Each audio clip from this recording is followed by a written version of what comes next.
Living in my own world, didn't understand that anything can happen when you take a chance. Come on, guys, come on. I never believed in what I couldn't see. I never opened my heart, to all the possibilities. How are you guys doing today? How are we doing today? Welcome to As Your Big Sister with your host, Asia My Queen. How you doing? How you doing? How you doing? This is the first episode of 2024. I am super excited to be here because I got a lot to say. I've been running my mouth all day. Blah, blah, blah, blah, blah, blah, blah, blah. I got some things to say. Is that okay? Is that all right with you? All right, now let's start the show.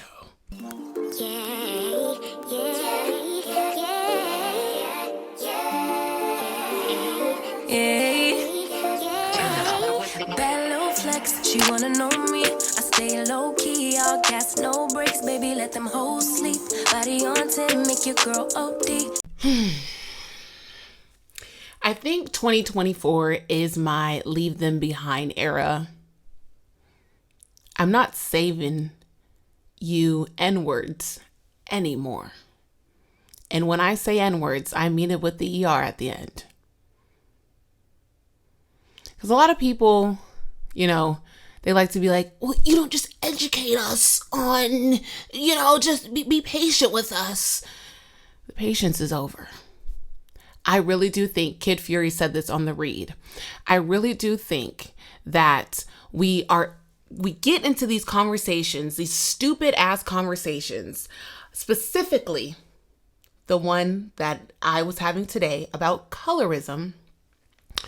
We get into these conversations and it's like, wow, the same conversation we've been having for hundreds and hundreds and hundreds of years. And to quote Kid Fury, not exactly, but he was saying we could be inventing time travel at this point. We could be parallel parking to the moon. And instead we have to talk about light skin, dark skin, good hair. I'm just like, oh my God, stupid. Stupid. So I'm just like, you know what? I'm not going to debate you. I'm not going to be the one to educate you. Bitch, I ain't Frederick Douglass out this bitch. Okay?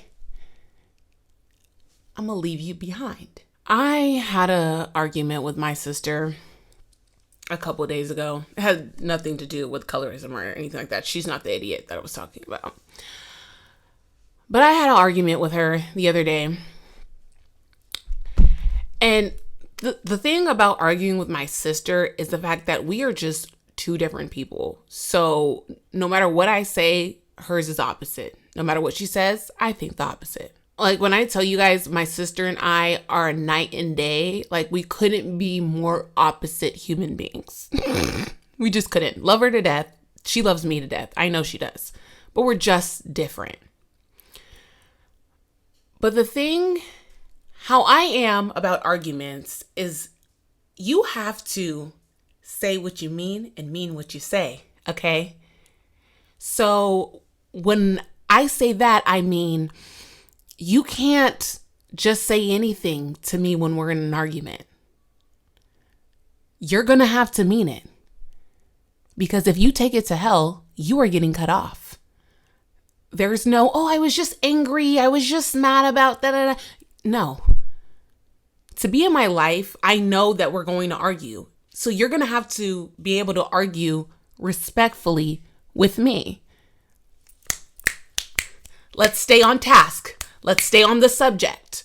Because I know a lot of people like to take it to hell in arguments, calling each other out their names, talking about how one person's broke and all this. I remember having a conversation with one of my family members and he was like, yeah, just keep driving Uber. And the argument was about something completely different. And I was like, okay, all right. You got to remember that. That motherfucker broke as fuck. But anyways, that's neither here nor there. It's 2024. New year, new us, right? Do you guys feel pressure to turn your lives around for the new year? Like, do you feel that pressure at this point where you have to be a whole different person, like right now? I really hope you don't. Because you don't. You don't. There's a part of me that wants to, though. There's a part of me that wants to hurry up and accomplish all of my goals. But then there's a part of me that's like, where are we going? Let's ride this bitch out. There's a part of me that is a very go with the flow kind of person. And then there's another part of me that needs structure and time and prompt and be 5 minutes early to everything. And if you're not early, you're late and all that shit. It's like, chill, Asia, chill. Like, it's like my insides are constantly arguing with each other. Bitch, chill. Oh no, get up. Bitch, chill. Oh no, run a marathon. Bitch, chill. Like, it's like, oh my God. Can actually both of you guys leave me alone? I want to be that chill girl that wakes up when her body wants to and walks around barefoot, maybe a little musty. But then the very structured part of me kicks in. Because as a kid, I used to watch the Miss Independent music video by Neo. And I used to see them girls. The girls had the pencil skirts and the pointy heels and had an office and all that. Them two sides of me are constantly arguing with each other. You know? Like I said, it's like, be musty. No, put on deodorant. No, I want to be barefoot. No, your pointed heels. Your office. I don't know. Maybe I could go to the office musty? Meet in the middle? No? Okay. All right. Okay. I just got to find that in between. You know, when I was younger, I used to think being an adult was so fun. I used to see my mom getting these QT slushies every day. And I was like, oh my God, she's so cool. She is so rich. Girl, QT slushies. QT slushies. I thought we were rich because my mom drank a slushie every day. Standards. As an adult, we now have to plan for fun. We have to be intentional about having fun and spending time with people and seeing our friends and making sure we're working on our hobbies and all those things. Because if we are not intentional about those things, they will fall on the wayside, because what is natural to a lot of us is going to work, paying bills, coming back home, falling asleep on the couch, and repeat. We really have to be intentional nowadays. Because, like, even though my parents were people who got up and went to work and things like that, specifically my mom, my dad, you know, it depends. Can I tell you guys a story? I'll never forget. So, I stayed home one day from school because I was sick. Or I most likely I didn't want to go to school. My parents usually didn't play that shit, but whatever. I was like 15, stayed home. My dad didn't know that I was staying home. So it was about maybe 10 a.m. My dad comes home and he has his work attire on. And he's like, wait, what are you doing here? And I was like, I'm sick. I didn't go to school today. What are you doing here? And he's like, oh, I'm on break. How are you on lunch break at 10 o'clock in the morning and you left around 8? For a period of time, he was dead ass dressing up for work and leaving the house, circling back and coming back home, pretending to go to work. When he told me he was on lunch break, I was so confused because I was never the kid you could actually lie to and me believe. I was like, this doesn't make any sense. He just gave up, went in the room and fell asleep. I told my mom, I said, Mom, did you know Dad doesn't have a job? And I'm not too sure how she didn't know that because there was no paycheck coming in, obviously, if there's no job. But, none of my business. But anyways, my parents, specifically my mom, I remember seeing her carving out time for her friends and going out. Homegirl used to be at the club. I used to hate when my mom went to the club because I thought Genuine was going to be there and would take her from my dad. Whole time, my dad's chilling with me and my brother watching Nickelodeon. And I'm just stressing.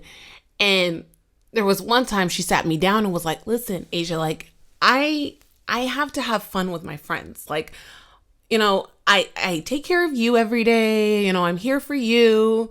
I want to go out, okay? Like my mom used to be that girl when it came to being outside, right? My mom is the life of the party.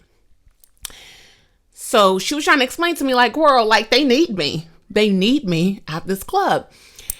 And she was talking to me through it and stuff. And I was listening. I was indeed listening. And, at the end, I was like, okay, so are we not going to go to the club anymore? And she was like, okay, I don't know if you heard me, but,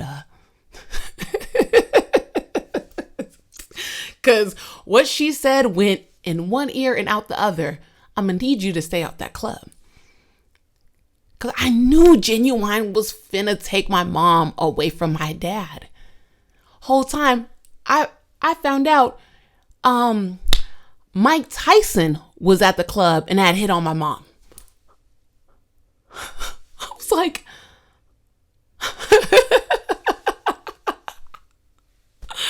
oh God. I was like, okay. Well,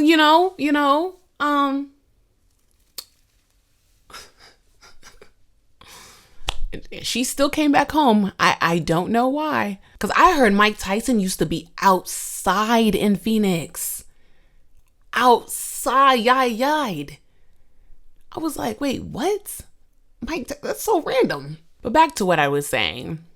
Accomplishing career goals is fun and all, but nothing is better than a good night with the girls. When you're with them, you look around, you're like, wow, I am so happy I did not kill myself last night. That's not funny, but at the same time, like, yikes. Because it's like, wow, life is worth living. It's worth moving on. Because, you just having them good old belly laughs. Like when you laugh from your fucking gut, like your giggles are coming from the bottom of your vagine. It's like, you know what? Anything that happens in life, I can take. I can handle this. I got this. Because my girls, they gonna make this life shit worth it every time. Isn't this life shit so crazy? Yeah, it's worth it. But then sometimes you sit and question, you're like, is this what my life has come to? You know how you see people and you're like, oh, you're living right. Because they're just happy. And it's not about materialistic things. It's not about how much they make. It's not about anything. It's not about anything physical. It's all about what they've created in this world. So like the world they have created for themselves is so ideal for their happiness. It's so amazing to experience. Like that's what I am wanting to create for myself, is a world that doesn't necessarily look pretty to you, but it feels nice to me. Because I really don't give a fuck about what people think. Like I was thinking about this earlier today. I was so obsessed with the perception my parents had of me. And then I woke up and realized that my parents weren't perfect either. And not only were they not perfect, they were really fucked up at times. And I was like, okay, so I'm so obsessed with your perception of me, and you really don't care about my perception of you. Like, you don't care that I don't think you're a good parent. You don't care. Because, like, let's be real. Like, you are doing things that are reinforcing that thought. So you don't care. And once I got to the place where I was like, oh, okay, like, they don't care about how I see them. So why should I care about the way they see me? I should care about the way I see myself. Life felt more freeing. And I really feel like ever since then, I have felt so radicalized. I've felt so, how do I say this? I have a very strong opinion about certain things. I believe certain things wholeheartedly. Like, there have been times where I was just so on the fence about things because my experience and the way that I grew up, I was very on the fence, because I also did not want to villainize the people that have brought me up, because if I'm against what they have done, then I'm against them or something like that.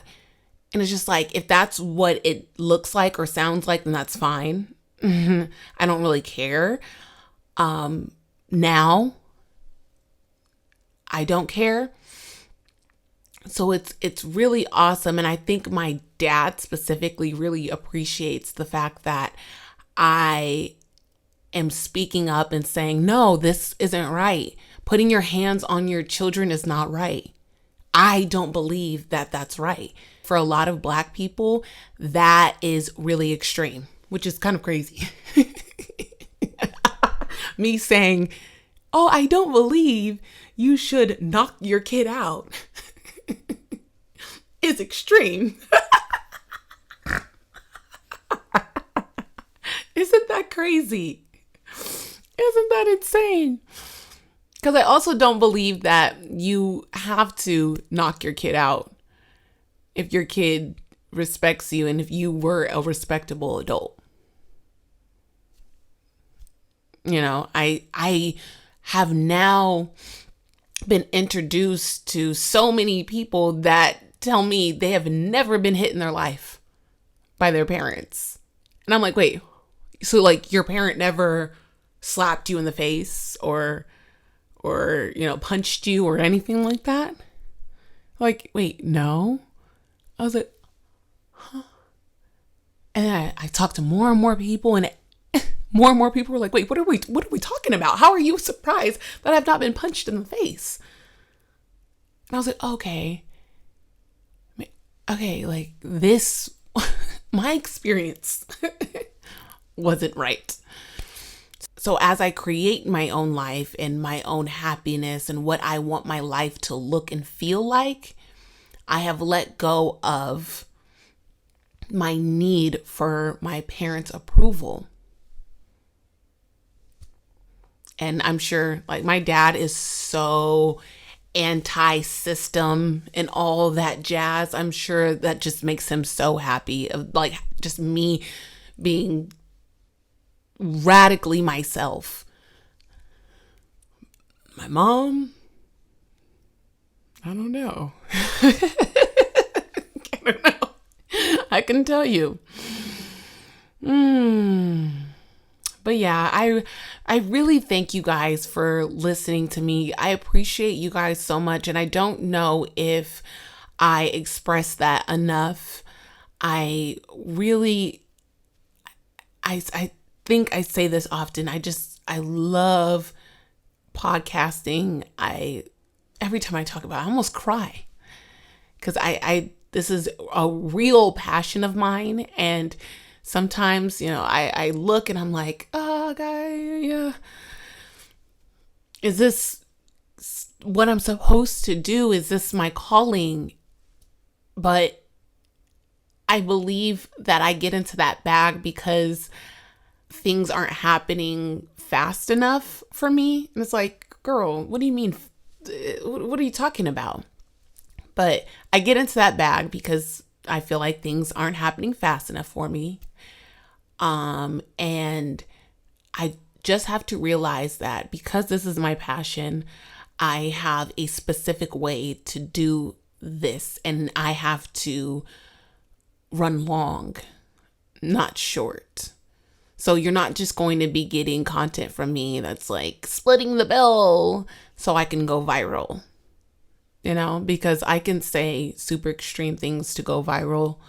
I can, but I want to have actual meaningful conversations, and not on some, thought-provoking, like I need you to be so smart. It's just like, I want to really believe what I say and really and express myself in a truthful, honest way.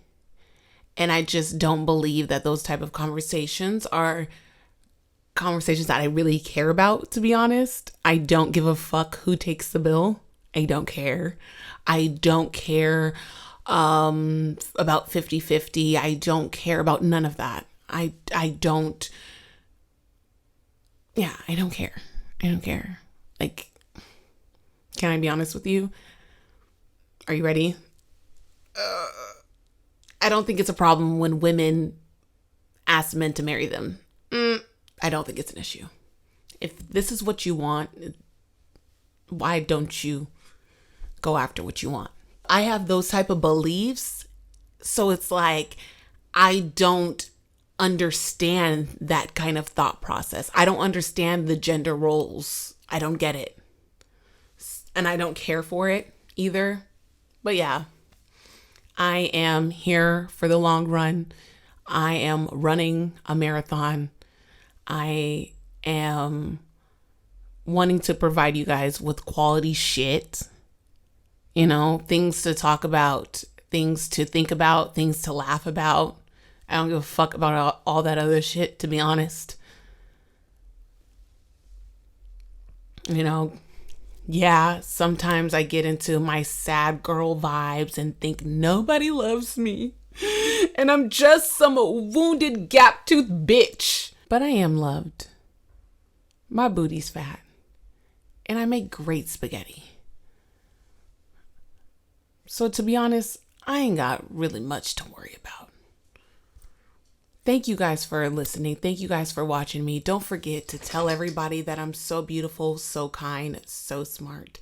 This is As Your Big Sister. I'm Asia, my queen. Bye-bye.